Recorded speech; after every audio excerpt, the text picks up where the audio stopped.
Star Trek Lower Decks is beaming down for the 9th episode of Season 3. However, is it a case of the episode story standing out, or are we seeing more repetitive elements from previous episodes of the series? Either way, this is a penultimate episode of Lower Decks Season 3, and as such, this is our Star Trek review. Spoiler warning, like always here on the Trek Central YouTube channel, we'll be discussing this episode in full detail. You've had your spoiler warning, you heard me once. Good one, Captain. Why are you laughing? Oh, she's serious. Go get your departments in order now! Yes, Captain. Welcome to Trek Central, I'm your host Captain Jack, and here we go. Before we warp into the actual episode, if you want to keep up to date on all the latest Star Trek news, lore, and more, then make sure to hit that subscribe button to never miss a video from the team here at Trek Central. You can also follow us on social media for daily updates on the Star Trek universe. As always, please let us know your thoughts in the comment section below, because if you're talking about Star Trek, then we want to hear about it. Okay, engage. This video is brought to you by the Amazon App Store and Star Trek Fleet Command, so a big thank you to them for sponsoring this video. The Amazon App Store is the best place to play a mobile game like Star Trek Fleet Command, because you can save up to 20% off in-app and in-game purchases using Amazon coins. In Star Trek Fleet Command, you can hop online and explore the universe with your favourite crew members, like Captain Kirk. Also in your favourite ships like the USS Enterprise. Check out Star Trek Fleet Command and join the galaxy with billions of other players by clicking the link down below in the video description. Make sure to scroll down a link which will tell you about Amazon coin savings. An example is 10,000 Amazon coins for $82. That's $100 of spending for only $82. You can also discover all Amazon coin packs for other games, not just Star Trek Fleet Command. Once again, thank you to the Amazon App Store and Star Trek Fleet Command for sponsoring this video.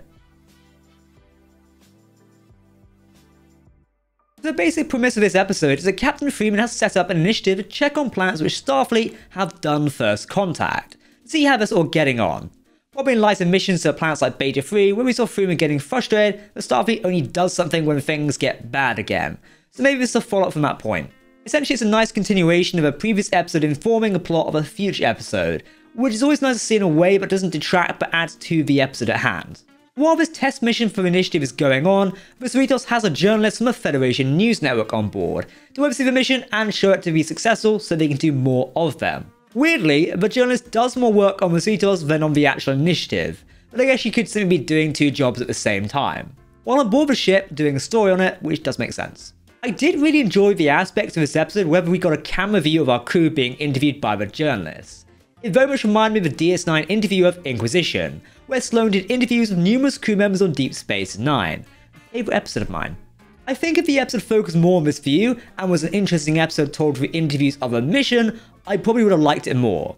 I want Lower Decks to do cool things and change how it tells a story, which unfortunately is getting a little too comfortable for me, and that's something we've touched on a fair bit with Season 3.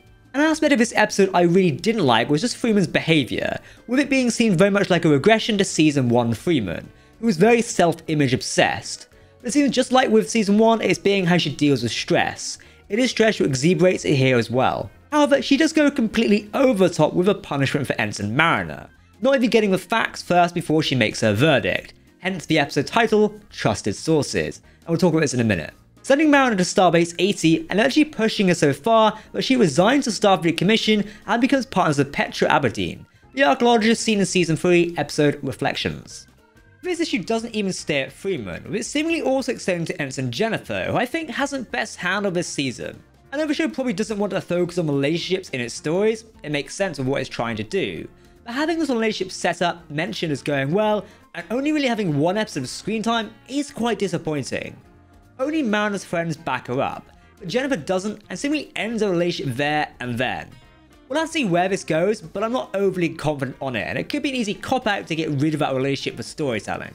Although it doesn't show growth of Freeman's character moving past the self-image obsession, it does very much highlight Mariner's own growth as a character, especially in this season alone. Being less selfish and doing what is right, she was the only one who had praise for the Cerritos in the interviews, because she wanted to make sure the full story was seen.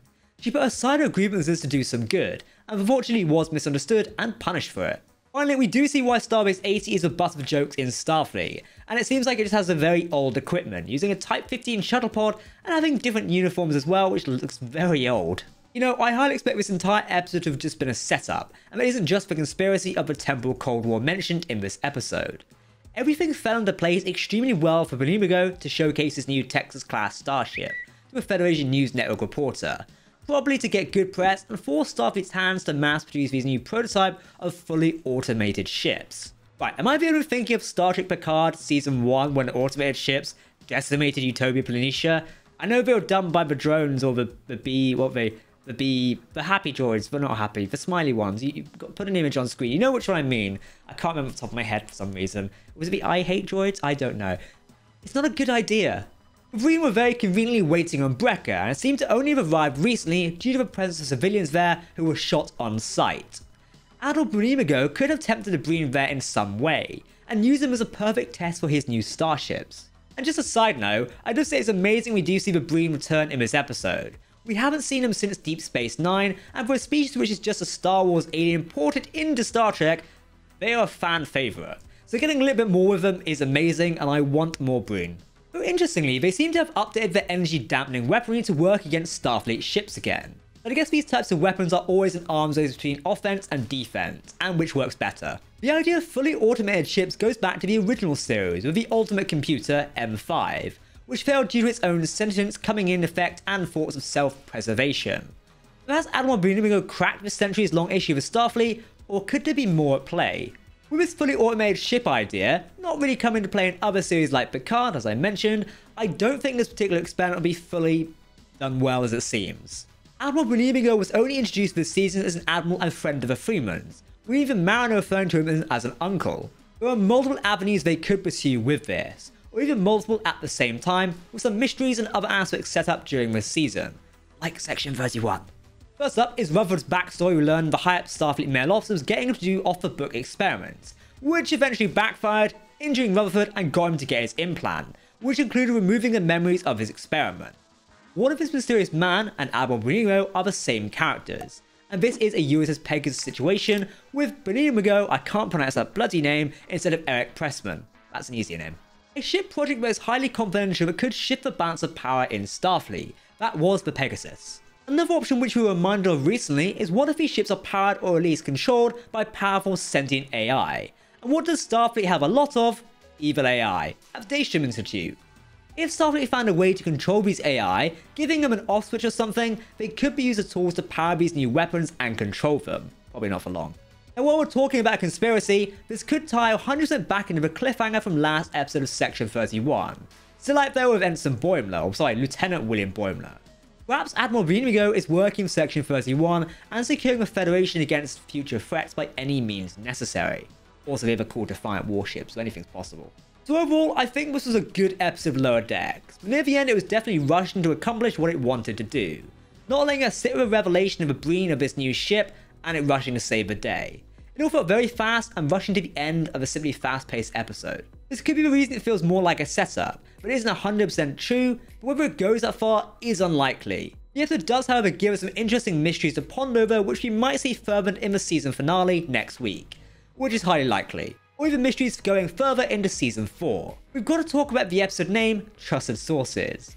While this does relate to the episode topic and storylines, that being a journalist and Mariner apparently spilling the beans, it could also be Star Trek creatives taking a jab elsewhere. For starters, it comes from an episode of Captain Freeman believing Beckett to have spilt the beans on her, when in fact it was the whole crew, not Mariner.